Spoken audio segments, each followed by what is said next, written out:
Donc les journées d'atelier plan guide se déroulent en deux grandes phases. Donc une première partie qui est une phase de diagnostic, elle-même divisée en deux sous-parties. Donc un diagnostic en marchant où on découvre la collectivité à travers le terrain.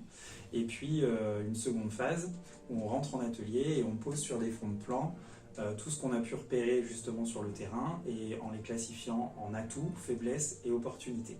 La deuxième grande partie du plan guide, c'est d'utiliser le diagnostic pour aller vers une démarche de projet. Alors bien entendu, en fin d'atelier, on n'a pas un projet prédéfini, mais on a des grands axes de projet qui sortent et qui nous permettent de donner déjà une vraie ligne directrice globale au projet de développement et de revitalisation de la commune.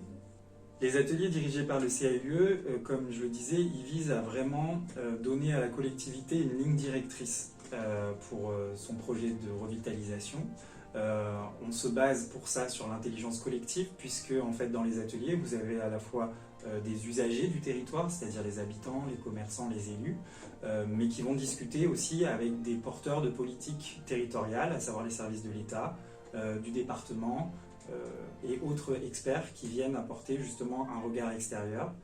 Et l'idée, c'est de croiser tout ça pour avoir un projet personnalisé. Donc effectivement, on a une méthode qui s'applique à tous les plans guides, mais ensuite, chaque plan guide est personnalisé au territoire, puisqu'il y a des communes qui, préalablement, définissent des sites de projet à fort enjeu qu'on met en avant dans les plans guides. Par exemple, des friches commerciales ou un bâtiment dont on ne sait pas quoi faire et dont il faut trouver un usage. Les objectifs des journées d'atelier sont multiples. Le premier, je pense, le principal, c'est de mettre tous les acteurs autour d'un projet, autour d'un plan, pour pouvoir échanger, que chacun puisse donner sa vision, ses enjeux, ses problématiques.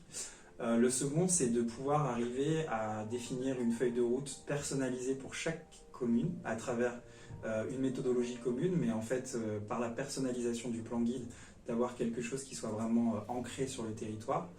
Et le troisième, c'est aussi de pouvoir impliquer des gens dans le projet qui habituellement ne sont pas forcément impliqués puisqu'ils ne travaillent pas dans ce domaine-là. Ça fait un peu peur en début de journée, mais en fait le projet est amené par différentes étapes. Donc on a vu l'étape de diagnostic, mais aussi des jeux de rôle, etc. qui obligent les gens à réfléchir sur le projet et finalement participent à la construction du projet alors que ce n'est pas forcément leur domaine d'expertise au départ.